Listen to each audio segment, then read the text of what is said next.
Okay, Megovanen everyone, and I just wanted to make a quick, um, well, I'm not gonna release this separately. I don't think. I think I'm just gonna attach it to something else because I already did a package opening, but it was a steelbook of it, but it was also 4K. I didn't know that, and I don't have a 4K player, so I had to return that and order this one. It is Dragonslayer. I don't know what I'm gonna attach this to though. Maybe a Fallout 76 video or something. Or I know. Okay, I'm going to do a, you know, I guess, some kind of showcase of my favorite 80s fantasy films, I guess. So maybe that's what I'll attach that to. Okay, so now this is much better. Okay, so this is Dragonslayer at long last on Blu-ray. Yeah, like I said, it has Ralph Richardson, yeah, Caitlin Clark, Peter McNichol, if you remember him from where he was in one of the Addams Family films. I don't remember which one. It was the one where they had to go to camp, the kids, you know, Friday, and Pugsley went to camp. He was like, I think his name was Janish in Ghostbusters 2. Just some other stuff. But he became like a joke, but in here he was much more serious. Oh, he was also in Ally McBeal, right? So I forgot to point that out. But yeah, so, and it comes with a digital code, so that's good. Oh, here's the back. There we go. And look at the extras. Wow. The Slayer of All Dragons, original theater.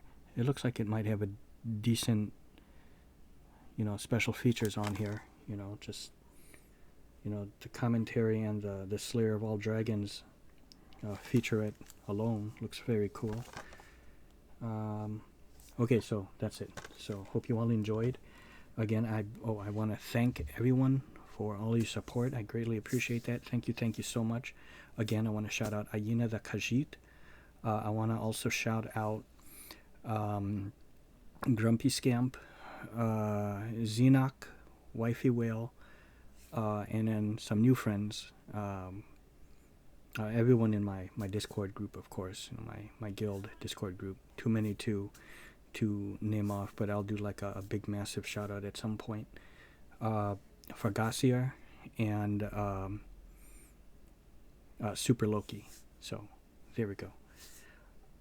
Okay. Yeah, that's it. And yeah. Okay, Megovanen everyone, and welcome to my showcase of fantasy films of the 80s. I think these are all in the 80s, right? Yeah, the 80s, I guess. It just turned out that way, actually. I was thinking of maybe, you know, putting stuff, I guess, from the 90s, but it just turned out that way. It is March 29th, 2023. Before I begin, though, you know, it's 2:04 in the morning. Yeah, I'm doing this kind of late, right? My car was stolen, my Kia. A policeman came to the door, you know, not right away. This was maybe an hour and a half ago, I want to say, about a little over an hour ago when he came to the door, and then I noticed, you know, I checked and my car is not there, but it was stolen by 4 punk kids. That's all he said. He said kids. 4 kids stole it. My key, it's amazing. It's a Kia, and my key is, it has the alarm. You know, you push the button. You know, push it twice. You push it twice, and it sets the alarm. and it's not like, it comes out like a switchblade. So you push this button, and then the part comes out, like a switchblade, and it's when it's an advanced car. Kind of advanced. The car is not super new anymore. I think it was like, I don't know, 2012, 2013, somewhere between 2012, 2014. I'm not good with cars, but it was not only stolen but totaled. When they tried to escape from the cops, tried to flee them, they crashed and totaled the car. They're all alive still. They're uninjured, but they are in big trouble. I said, how did, I even told the cop that, how can they do that? And he said something like, there's a way, with the Kia, they can do it now. And I said, the kids can do this kind of thing now? Well, again, it's one of those things where I say, well, what is this world coming to? This has never happened to me before. This is absolute first time, and I just can't believe it. I don't know when it was exactly taken, but when I brought the garbage cans inside, I know it's not Friday, but here it's a townhouse, so the schedule's different when they pick up the garbage. I should have brought it in sooner, but I want to say maybe it was 9:30, 10 o'clock. Maybe I'll say 10 o'clock when I brought them in, the garbage cans. And the garbage can and the recycling bin. My car is still there. It's dark out. So I guess somewhere between there and I don't know, maybe a little bit past midnight, maybe they must have taken it. I was watching the special features to one of my Blu-rays here, which I'll get to, and that's when the cop came to my door. So now I'm without a car. I was going to go out to get some groceries, chips and popcorn and stuff like that, and I can't do that now tomorrow. So, but anyways, this is something I wanted to do. And I said I was going to do it. Showcase of some of my favorite. So I have to call my insurance tomorrow. I'll say that. Okay, so that's the end of that. So I said I was going to show some of my favorite fantasy films, from when I was young. And I guess this is really in no particular order. So and I'm without a car. Okay, so first we have Willow. Okay, with Warwick Davis, Joanna Whaley, and Val Kilmer. And this is the Willow to see. Forget about that series. I'll just say one thing about the Willow series, and this should say it all. The trolls now speak, and they say corny lines like, is it break time yet? They say lines like that. In one of the episodes, the music for when the end credits roll was Beach Boys' Good Vibrations. So as it freeze framed for the credits to roll, I hear the famous dun, dun, dun, dun, I forgot how it starts off. And I'm saying, wait a minute. And then the credits are going, good vibration. And this is Willow, the series. That's I'll stop right there. You still want to go and see it, go ahead and see it and make your judgment call, but it's not good. But this is the Willow to see.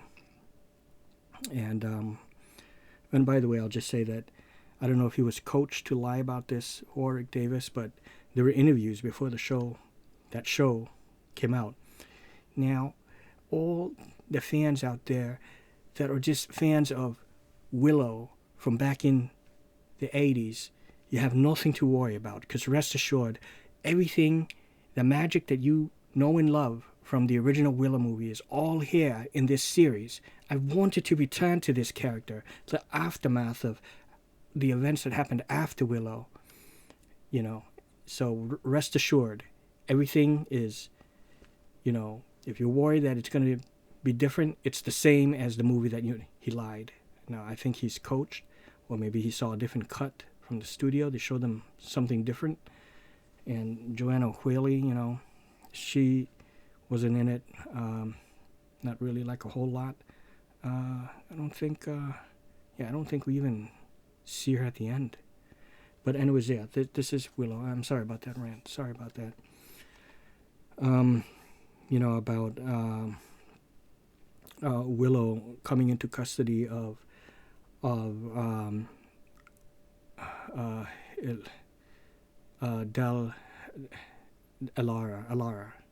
Danan, that's her name. Alara Danan, you know, when his kids found the baby floating down the river, and he claimed it temporarily as his own. And then it leads to an adventure where he has to find a Daikini to take care of the baby, and of course he finds Val Kilmer in the cage, Matt Marnigan. But I really like this one, you know, and Jean Marsh here as Queen Bavmorda. And, you know, in that series, I know they tried to bring reference to it, even bring back General Kane as I don't know, some kind of undead spirit. It just, they tried to have those callbacks, and the music even, but it just was not right. They butchered it, I felt. So just, I don't even look at that. My only gripe, I guess, would be, as cool as Matt Marnigan was, he talked too much modern speak a little bit, but he was the only one doing it. Everyone else seemed to be speaking in the old tongue, you know, how they kind of did in the old days. So I know it's a George Lucas film, and Ron Howard directed it, so it's like a rollicking, you know, kind of adventure, you know, sword and sorcery, kind of Indiana Jones type thing, I guess. But, you know, that sense of adventure of Indiana Jones, but just in fantasy sword and sorcery fashion, I guess. The problem also with the Willow series on the Disney Plus channel, everyone spoke modern speak. It's like they acted like normal teenagers from the modern times. They didn't even try to sound like they're in a fantasy olden times place. So that ruined it. That's another thing that ruined it. But this is a great one, so I highly recommend Willow. Okay, and now this is one that I've been waiting to get a better cut of. This is some years back now that I got this, but it's out for some years now. But there was a time when it was just on a snapper case DVD, and it was not like a full screen. It was kind of like a widescreen, but it was like when you watch it on your TV, you know, the modern day TVs, which we all have now, rectangular-ish. This film, but when it was on DVD, was like a small rectangle that, you know, inside your big rectangle. It didn't fill the whole thing. It wasn't even like, it wasn't even window boxed, you know, if I remember correctly. Now this has a full widescreen, you know, presentation, and the picture is very, very clean. You know, about time. You know, grain still intact, but not grainy to the point where it's not, you know, it's remastered and it looks gorgeous. So I highly recommend this one. You know, Isabeau, played by the beautiful young Michelle Pfeiffer. She still looks hot now. Matthew Broderick as Philippe the Mouse, Rutger Hauer as Navari. You know, all great performances. This is truly a romantic, you know, romance film, but, you know, set in the sword and sorcery kind of days, you know, and a sword and sorcery romance film. It works very nicely. So I really, really like this one. Watch for the scene where, you know, quick little rundown, I guess, for those who don't know, but Rutger Hauer played, you know, Navari,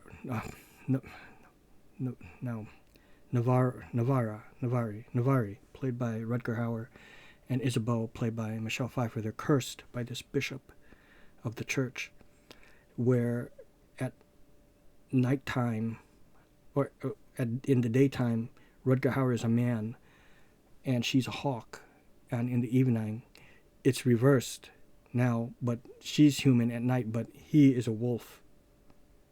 At night she's human, yeah, but at night Rutger Hauer is a wolf. You know what I mean? So they can never, always together, but and always apart kind of thing. But there's a part where it was like a weird thing with the sun as it was kind of coming up. So they both kind of transformed almost simultaneously. While one was turning into Rutger Hauer was turning into a wolf and she was turning into a hawk.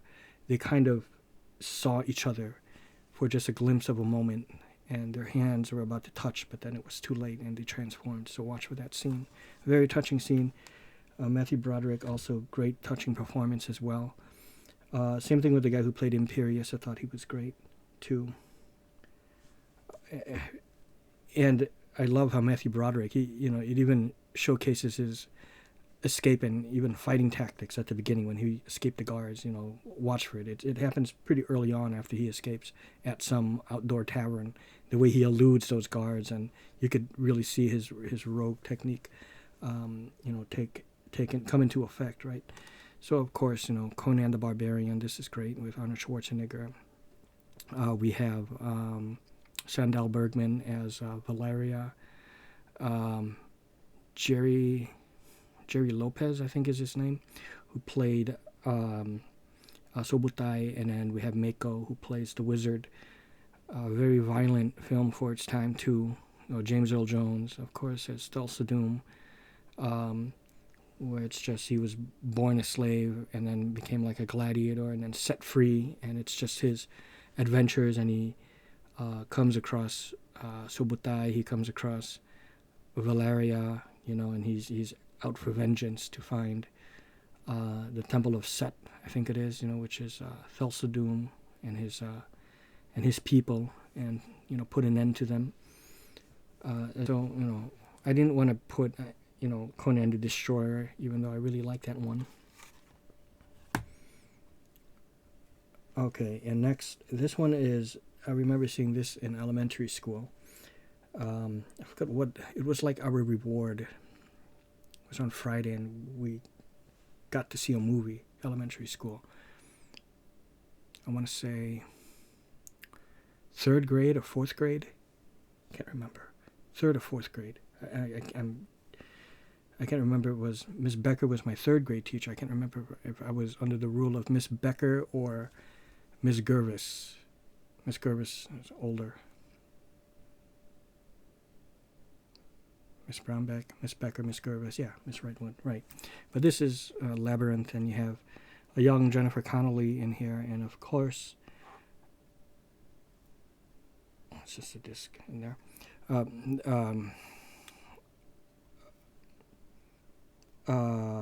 David Bowie, right? As I forgot his name, Gerard or something like that. I think his name is like Gerard. I can't remember now what his name is. This is a musical fantasy flick, not necessarily your traditional kind of sword and sorcery flick, and some might say it doesn't belong, but I still put it here because it does take place in modern times. It starts off that way, and she gets whisked away into this magical fantasy world with magical mythical creatures. He is the Goblin King, and like I said, it's a musical, so he's singing, "Jump, magic, jump, you remind me of the babe with the power of voodoo, hoodoo, remind me of the babe, smack that baby," and I used to think it was smack that baby and make him pee, but I looked it up. I think it's something else, because I remember also after the movie, even when the movie was over and those next few days or so coming back to class, this was, like I said, 3rd grade or 4th grade, and Aaron Leonard, smack that baby and make him pee. Everyone's just quoting lines from that and singing it. So great memories on that. And fun fact about this film and Jennifer Connelly, it's a Jim Henson film, but it was, I think, I can't remember the order of it, but a little bit either before before or after by a slight bit. She filmed Phenomena, which is a Dario Argento film. Yeah, Dario Argento film. And that's a pretty violent film. She was, of course, young in that one. And then I think almost coinciding with that, like around after she got off that film, she did Labyrinth. So, from something horrifically gross to something, fun and kid-friendly and magical. So I highly recommend. The song, how does it go? You come so long, you come so far. Dong, dong, dong. Yes, your eyes can be so cruel. Dong, dong, dong, dong. Just like I can be so cruel. She's walking upside down. It's like some kind of weird funhouse area at the end. So far. So it's so great. Such memorable songs in there. I loved it. Now this one, my latest edition, at long last. So just like with just like Lady Hawk, how that is, a long time coming. At long last, we see Dragonslayer, and just like with Lady Hawk, it was a shit. It wasn't so shitty, but I'd say Lady Hawk was was a shit release. But this one on DVD was actually fine. Is okay, but it's a little worn out. Like it's not remastered. But this, the colors are vibrant. The flesh, when you can really see the color, the peach in their flesh, the skin tones and everything. The dragon, magnificent. When there's a scene near the middle end part where it comes out of the water, the head of Vermitrax, and the water is kind of coming off him. He looks like wet and very highly detailed. That river with fire, everything. There are a few moments here and there where it wasn't remastered so good, and maybe that's because I don't know, there was degradation to the original film, whatever that is. So that's the best they could do. But I want to say, for the most part, maybe at least 90% of the film, 93% of it was magnificent. It's really remastered and gorgeous. Peter McNichol as Galen Brad Buckle or Brad Bucklebear. I can't remember, but Galen something. Caitlin Clark as Villana or Valeria or Melania. How come I can't remember her name now? But it's not even going to tell me, I'm sure. But I think her name is Valeria. Not Valeria, but that's Conan. But Villana or something like Caitlin Clark. And this was the one where I was watching it was like an hour and 6 minutes long, the special feature here, where it's really a retrospect on the people behind this film, with Phil Tippett, the director, and even reminisce about meeting Ray Harryhausen, because that's how the dragon was pretty much like a stop motion thing, but a bit more advanced. How he was actually invited there to check out their works and give his input and see what he thought of their work at the time. Peter McNichol, is he even still alive? I'm not sure, but it's just a shame he wasn't in there. But again, like I said, I think it's just about the people behind the scenes of making this film and the effects and the director and everything. So I guess that's why. And I think Caitlin Clark is sadly now dead, and I think she died fairly young. I think, I don't quote me on this, but I thought she died maybe sometime either not too long after this film, or it wasn't like early 90s, but she did die. Very sad. Caitlin Clark. Interesting fun fact, and something I learned from the features, actually, like I said, which I just watched, a few hours ago, right? A couple hours ago. When she was posing as a man, because she comes seeking aid from Ralph Richardson, the wizard, she came as a man, and as a boy, and they pitched her voice down, you know, and then when she's later revealed as a woman, they just took that pitch away and she's speaking with her regular voice. But pay attention to that and listen to it. I always wondered about that. I always wondered, you know, even when I was young watching it, and even up until that point before knowing about it through this feature, how she made her voice like that. Well, that's because they pitched it down. Yeah, I think there's a commentary on here as well. There's a commentary, yeah. Director Matthew Robbins and Guillermo del Toro. How about that? A commentary with Matthew Robbins and Guillermo del Toro. This is so fantastic. So now I have to see that now and watch this with that commentary. But I have to say this. I thought that the special feature here, it's broken down in like 5 or 6 parts. Like, you know, chapters, and they're all labeled, the chapters with a name, you know. And like I said, like 5, 6 chapters. And it's broken down like in order of the film, from the beginning to the middle to the end. So it dissects it, you know, the whole length of the film. It's very great how they did this special feature. And like I said, it's not like a cheap little 5-10 minute thing. You know, it's for something like this, it's deserving of something far more grander, and that's what we got. So it's, you know, an hour long, a little over an hour long, like I said, an hour and 6 minute long featurette. Doesn't even have a main. Yeah, the Slayer of All Dragons is the overall title of it, and it's broken down in like 5 or 6 chapters. I can't remember, but it's an hour and 6 minutes long. So yeah, that's it.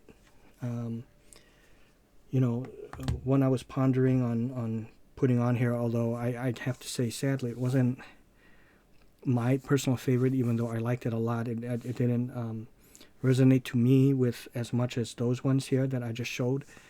Excalibur, which was the John Boorman film, you know, that was one. And you have Helen Mirren, you know, she played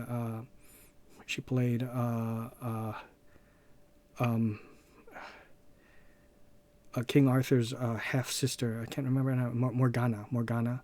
I can't remember who played the wizard in there, but you have a young Gabriel Byrne in there at the beginning. A young Patrick Stewart is also in there. I was gonna say a young Liam Neeson, but that's Krull actually. And what else? The other one I was thinking about adding is somewhere. Oh, it's up over there, but is I won't bring it down. I have a double feature of Troll 1 and Troll 2 put out by Scream Factory. I have it there. I was thinking of putting Troll 1, adding that, but then again, no. It's not in the same league as this, as those ones I showed, even though I liked it. And, you know, surprisingly, I probably like it more than most, but I feel like it's nothing compared to the things like Dragonslayer, Conan the Barbarian, and Willow. So that is it, guys. I hope you all enjoyed. Please like, comment, and subscribe. I greatly appreciate all of you guys and all of your support. And, you know, I try to stay away from personal stuff. I've talked about some personal issues with me a few times here and there, but I don't want it to dominate my overall content on my channel, which is mostly like Let's Plays and movie stuff and updates, but sometimes it just can't be helped. And if I have to take like a break or something, I'll give like a brief explanation, but I do want to try to keep things happy. And I appreciate all of you guys, you know, and especially you guys who've always, you know, wish the best for me and stuff like that. So thank you so much. I appreciate your support.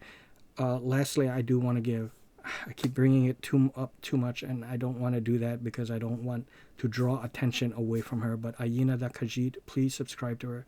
She's a great friend, a great person, and she helped me out immensely. I'll say that. I don't want to go too much into detail, but please show her some support. A lot of support, guys, really. She does what I do, Let's Play videos, and she's a storyteller. She's immersive in her play style, so please. Again, too, I want to shout out people like Grumpy Scamp, Xenoc, Wifey Whale, Ari's Adventures, Falagar Dovahkiin. We also have Movie Mike. We have Surviving the Horror. We have I don't want to miss anyone. We have some ASM artists, such as really lovely ASM artists like ASMR Like a Teacup, um, Geeky K's ASMR, and Zoe Z's ASMR, right? So yeah, and everyone in my guild, So thank you so much, and see you.